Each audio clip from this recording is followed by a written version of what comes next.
Hey everybody, Jerry Blackburn here with my dear friend and colleague Marcelle Waldman, and we're doing another episode of Parenting Upstream, which we haven't done in so long. Yeah. As you pointed out, we're just horribly busy and doing all the work that we do in between all the work that we do. Yes. Quick introduction. My name is Jerry Blackburn. I serve as the program director for the Empower Youth Network. It's a local prevention-based organization that provides really upstream services throughout the Snoqualmie Valley and local areas. In addition, I am an adjunct faculty member in the clinical mental health counseling program at Seattle U. So yeah, no wonder we don't have a lot of free time. Hi, Right? I Marcel. It's know. so good to It's see you. it's so good to see you too. Yes, we are glad to be back having just some great conversation together that we can just broaden the horizons out there about the things that are important for our young kids and our youth and kind of what happens as they, grow and change. And so just to introduce myself here, I'm a mother of two, teenagers, and yeah, living that life, which is great.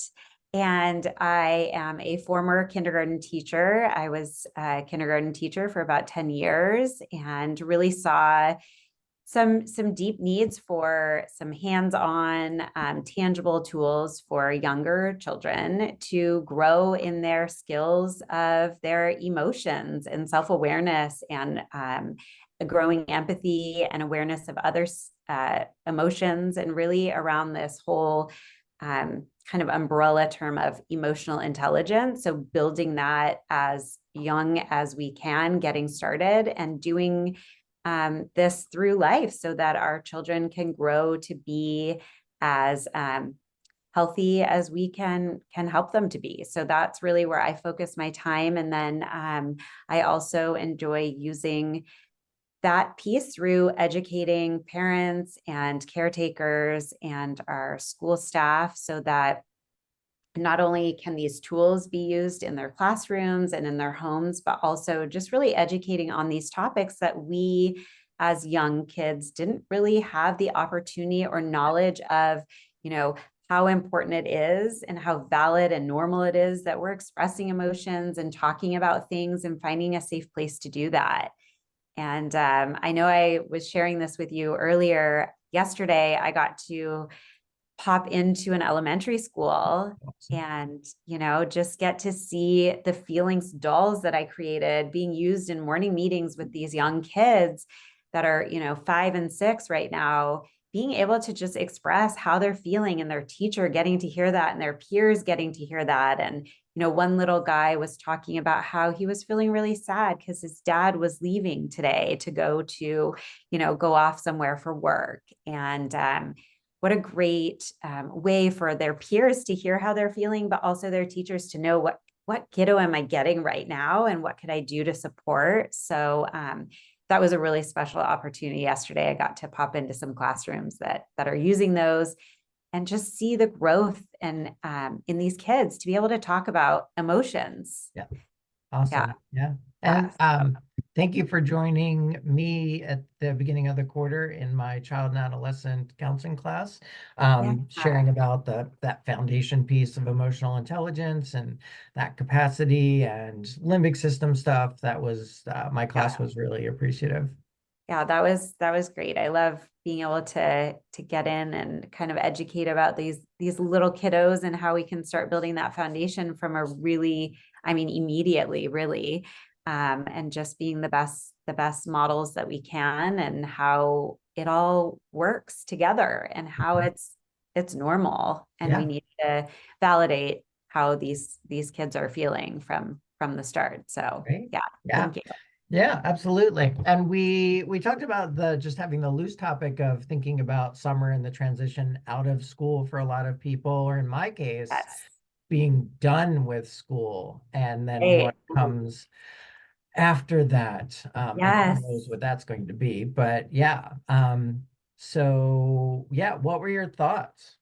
Well, I think, I've been in this space of kind of creating some workshops and education around different things for parents and caretakers. And one of the focuses that I am feeling right now is, as I notice my own kids as well, as you're saying, but that transition time into sort of this like different place of summer break. And what does that look like within our own family structures? It could look extremely different for each of us. And we can kind of hit on what that might be, but also as our children, no matter what their ages are making this transition, what does it look like and what does it feel like for them? And when I was visiting the classroom yesterday, one of the little darling girls picked up the doll that has a sad face on one side and a happy on the other from the FeelLinks dolls. And she said, right now I'm feeling sad, but I'm also feeling happy. And she went on to explain how she's feeling really sad that her kindergarten year is coming to an end and she's not going to have her teacher again next year, but that she's also happy because she really likes summertime. And so then the teacher went on to kind of talk about what bittersweet means and kind of that feeling, which I thought was really neat. But it brought me back to that, we often start seeing not only in our classrooms, but in our homes, some different behavior around this time, because as exciting as that transition may feel for some kids, the school structure, environment, that routine that we have, that we get up and go in our mornings and what that looks like is a really solid foundation for many of our kids, even the kids that might feel like, they're not as into going to school, which we definitely have at all ages, right? But there is a sense of safety, structure, and then we're thinking about what that's going to look like when we no longer are going to have that for the next couple of months. And so we may be seeing behaviors come out. We may be noticing our children maybe looking or feeling more down. And what is that attributed to? So I really wanted to talk today about how this might look really different for different ages, but also what we could do as caretakers and just paying attention to it. What can we ask? How can we engage in those conversations? Nice. Yeah. I mean, thinking about older middle school, high school, and then potentially beyond, like my critter is going to have just a very diverse schedule. So the routine is always changing. Right. And so how much does that allow him to develop those skill sets, like managing uncertainty and changes, which is really an adult skill versus, okay, we need to have a routine, right? And then how much do we allow them to dictate that because they're supposed to, right? That's what they're supposed to be capable of doing. Right. And where do we intervene, which is the difficulty, right? Well, I think some of that, like you're saying too, is sort of like learn that on the fly, right? You have never been able to parent a child that is about to be where your child is, right? So, and same for me, like we're in a transitional year of heading to high school. And my daughter is currently an 8th grader. And so there are a lot of feelings. And I feel like every time we're driving in the car, she mentions, the feelings she's having. And so then we can talk more deeply about that. And it started out when she was signing up for courses. I'd never done it with my a child before, and even as a former teacher, it's still, I'm a parent now of a child who's signing up for classes for the first time for high school. And her anxiety around, I have to know what I'm going to do for life. I was like, whoa. So then we engaged in that conversation. And so part of that is just really listening to our kids, right? At, again, any age, but listening to them and taking in what it is that they're feeling and saying, and then validating that, yes, I hear that she has those feelings, but let's talk about that. And let's talk about the reality of that. And then the it counts now feelings, like I'm going to high school and things are going to count now for my, what I see my future to be. And it's like, hey, yeah, but no. And let's talk about that. Right. So, but those are the things that I think are those pressures that our children can feel coming from wherever, whether sometimes it does come from home and our parents, or sometimes it comes directly from our schools. Sometimes it comes from peers, or peers parents, Yeah. so we want to really engage as best as we can in how they are feeling about this transitional time, whether it be you're moving somewhere and it's a new school, whether they're heading off to what's next and they're graduating, checking in. Yeah. Now's a really good time for that, to Yeah. really ask, like, we've got a couple more weeks here. How you Yeah. feeling? Yeah, absolutely. And going from what, 800 students to, right, I'm pointing at the high school because it's right Yes. there, to Well, and 2,500. I'll say we're actually Yeah. 800 is our full capacity at our school. We're at about 650. So Oh, my that's is good. about to go to school with 2,000 more students. So Yeah. that is one of her worries, Yeah. really, As is it just, should be, right? and also, am I going to have classes with, people that are a lot older than me? And what does that feel like? And, so just a lot of unknowns. And Yeah. so she's navigating the questions really well, and we are discussing them. And we have that type of relationship Mhm. where we do talk about those things. And yet, there's stuff inside, I'm sure, that we haven't hit. So I know that I need to continue to check in and talk about that. And, then I have a current sixth grader who is losing his beloved band teacher next year. Well, And so his feelings on that are also like, he cried when he told me that this teacher is now leaving and heading over to a high school full-time position. And he doesn't know who he's going to have. And does he want to stay in band? And just, again, these are just the feelings and the way that we need to validate that these things are really normal for our kids to start feeling that. And also, my daughter is really good at filling time in the summer and my son is totally not. So I need to figure out, like, what is he going to do? And that is something, as a parent, like, I need to make sure I'm on top of, like, so we have different, I've got two different kids who have very different um, feelings and experiences ahead of them, that I need to pay attention to them as separate individuals. yeah. Yeah. And you brought up a great point in terms of the dynamics that we've created for young people that are completely based in a value system that we um, created, like 10 or 15 years ago, that the only method to success is academic. And we had a focus on high stakes standardized testing that doesn't measure intelligence, it measures Right. privilege. And Mhm. and so they're still in that mindset, but we want Yes. them to be comfortable in a moment, but they're always in a situation where they're worrying about what they did, which is stressful. They're worrying about what's to come that they don't have control over, which is Yes. stressful. And the Yes. systems set them up to do that Yeah. rather than them staying in the moment that they're in and being present. And that just debilitates kids constantly. And I don't know how we break that cycle, right? Yes. The the increased focus on social emotional learning within those systems and a balance of right, whole child development has been really helpful. But yeah, that's on us, right? We created that.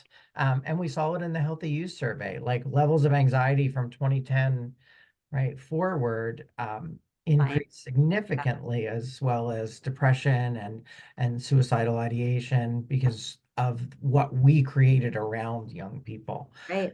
So yeah, hopefully that Well, and I wrote down the word control and I circled it because Mhm, I always kind of go back to that circle of control. And I mhm, love that you mentioned that, because it is a good time for, you know, children that are at the developmental stage to really understand this piece. But, like, what are those things that are in our control that we can be concerned with, worried about, mhm, making choices, problem solving, and the things that are not, mhm. right? So that is a really important conversation. And I think as our children get older, that conversation looks and sounds very differently, but it is important that they understand that there are things that are just not in their control. Yeah. Like, my mom will tease, because my youngest, he doesn't love sitting in traffic. And it's like, she through his time, it's like, we have no control over this. So let's just, let's turn on the music and let's have a conversation or whatever it is, And so now he'll say to me when we're in traffic, because we're going here and there for every baseball tournament in the country, it feels like, but it's like, and he'll say to me like, oh, well, we're in traffic. We don't have any control over this. And it's like, thank you. Right. And thanks to my mom who, Yeah.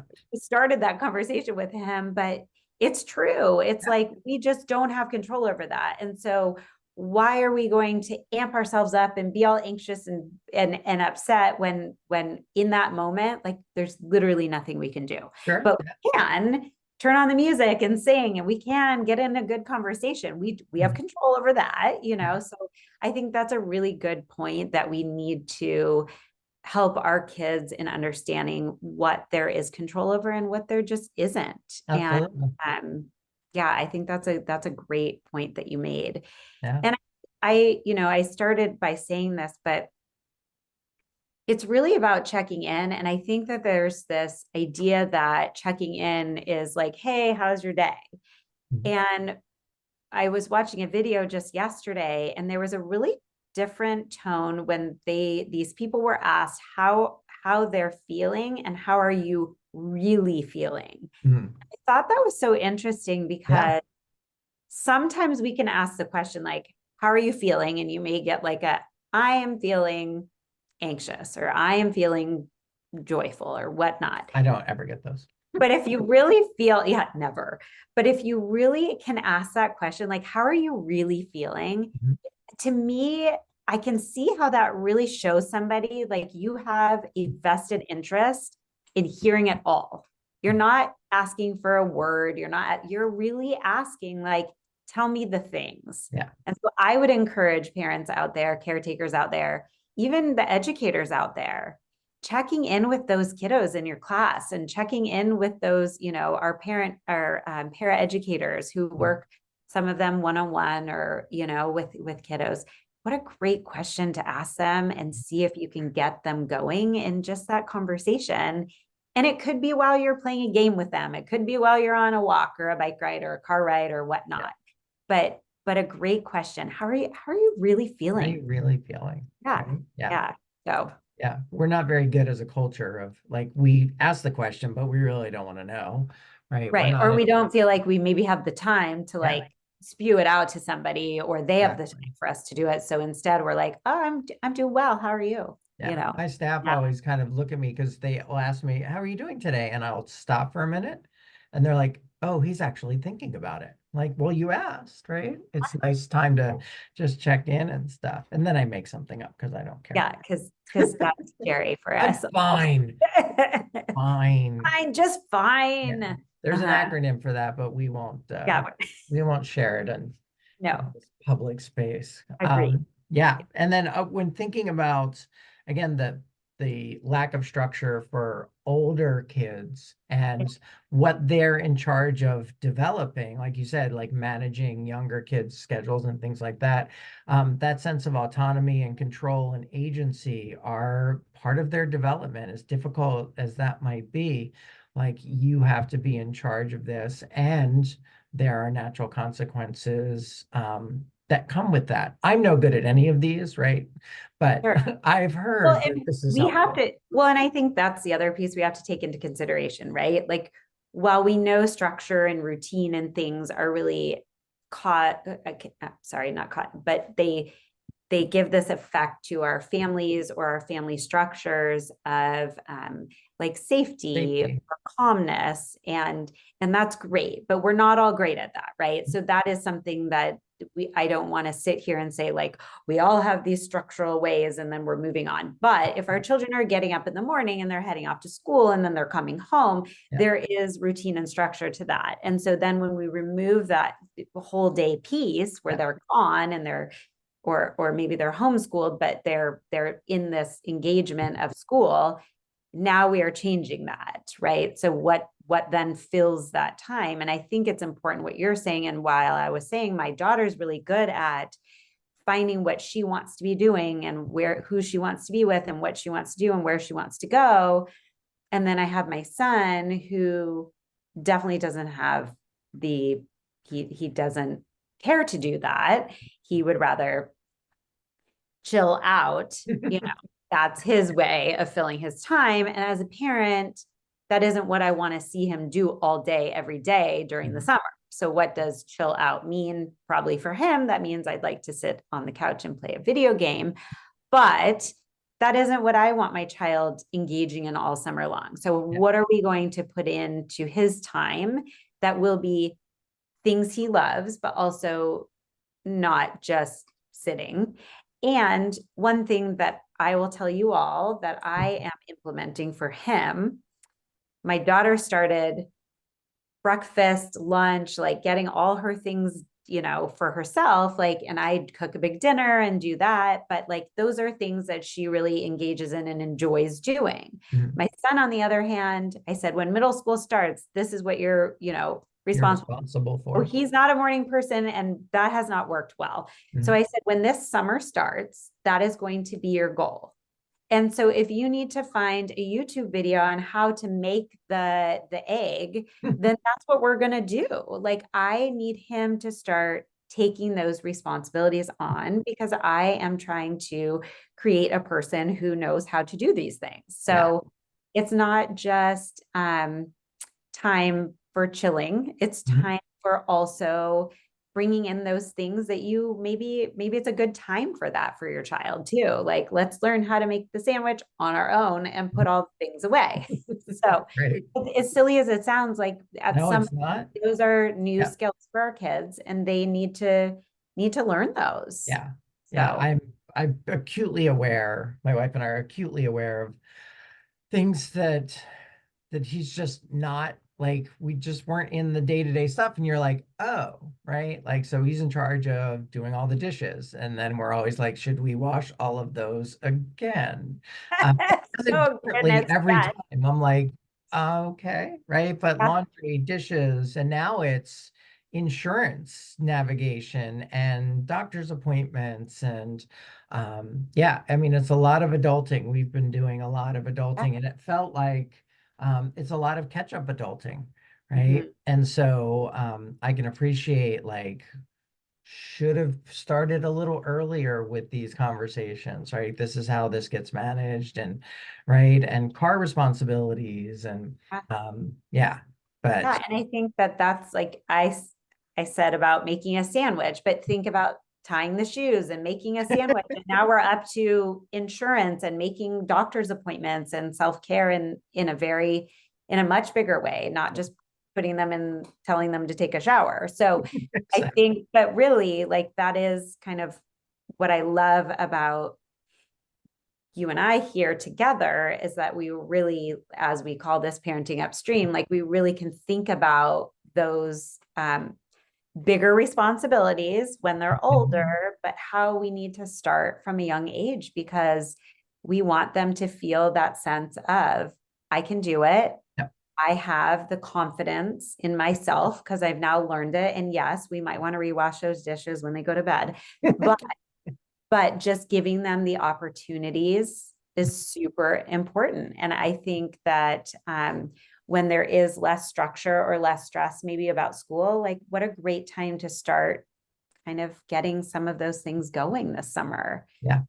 And just letting them focus on some new things that aren't so school based, but we will have sort of a routine here. Like, my son will go till lunch without brushing his teeth because he will just choose to not, so I'm like, you will get up and these are the 3 things you will do every single morning. So there will be a routine and structure to that morning. My daughter, she'll get up and just do it. So again, same household, same parent, but two different critters, right? So, and I love thinking about that. That is all resilience building, right? The level of control that people have over their environment comes from opportunities to do that, right? If you want good decision makers, you have to provide them decisions, and they might stumble along that process, but that's valuable too, right? That's pretty awesome. So what do you have coming up for folks? Gosh, okay. Well, I Made a list?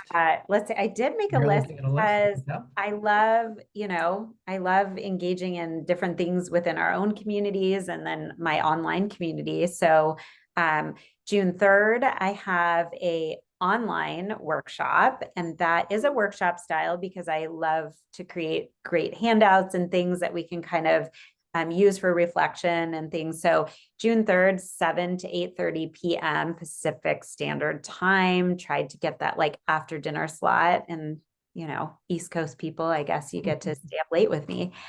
Um, then I have June 11th from 10 to 12, Blakely Hall in person, my last one before I'm going to take a break before fall. Mhm. We'll be talking about validating kids' emotions and building that self-confidence and resiliency. And then the last one here in June is June 25th, and I get to go back to Infinity Farm for Oh, Toddler nice. Tuesday. And you don't have to be a toddler to come to Toddler Tuesday, but I also have to share that they had a new baby lamb, and now they have three more. So they have four baby lambs, and they're just the sweetest, cutest things ever. But I will be doing some fun engagement with feelings and emotions for younger kiddos. And then there'll be some other fun, engaging activities, and then lots of feeding and playing with the animals there. Yeah. As a local family-owned farm, and it's just really cool. And we have some Gibson X students that also have been doing their internships there, and they are just awesome. And the Nice. kiddos are going to be graduating. So that's my June. What about you? Um, Got stuff Couple coming? things. Yeah, I mean, our organization does tons of youth engagement activities throughout the summer, so you can check out our website for that. Couple things that are coming up. I'll be speaking at the Washington State Behavioral Health Conference on June 13th and 14th. I'm doing a workshop called Where There Is Hope, which is around the positive psychology of hope and thinking about hope as not only a belief that the future can be better, but that you have a part to play in that process, right? It's not wishful thinking. And so it's more of a clinical perspective. But yeah, I'm excited about that. I haven't been to that conference in a couple of years. So that'll be fun. Um, in August, folks can join Empower Youth Networks for our Key Leader Summit. That will be August 12th from 9 to 12. And I think Marcelle's going to see if she can join. We come together with community members throughout Issaquah and the Snoqualmie Valley to just really focus on our current state of affairs from a broad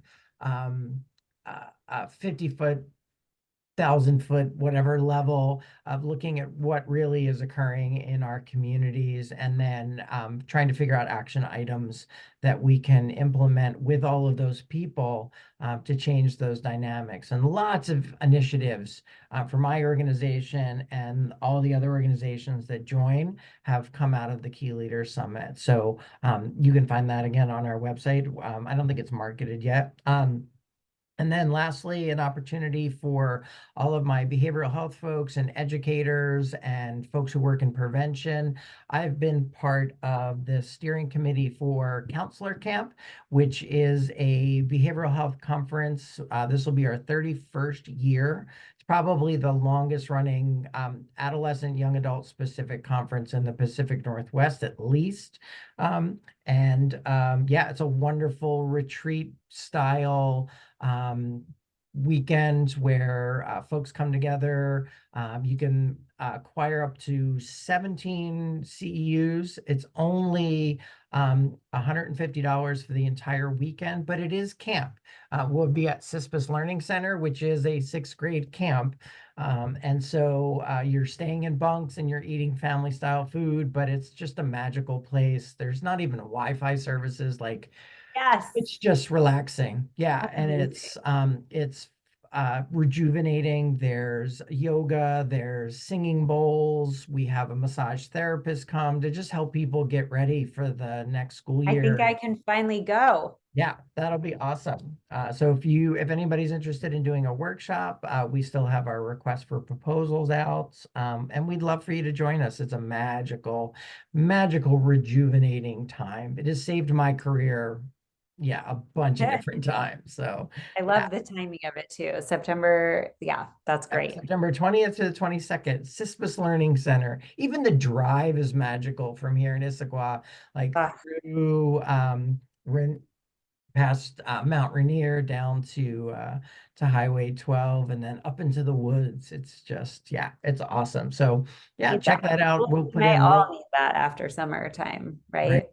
We'll put in links for all of these things so you can Yes, check them out. And yeah, if you have any topics that you think we should explore, please let us know. We're always interested in that. And yeah, we'll get another date on the books, absolutely. maybe. Yes. Yes. Not in 20 years from now. We'll get it Yes, on. we'll get it on. We'll get it on. Yes. So Yeah. yeah. And thank you everybody for joining us. We hope you enjoyed our most recent edition of Parenting Upstream, and we'll talk to you soon. Thanks.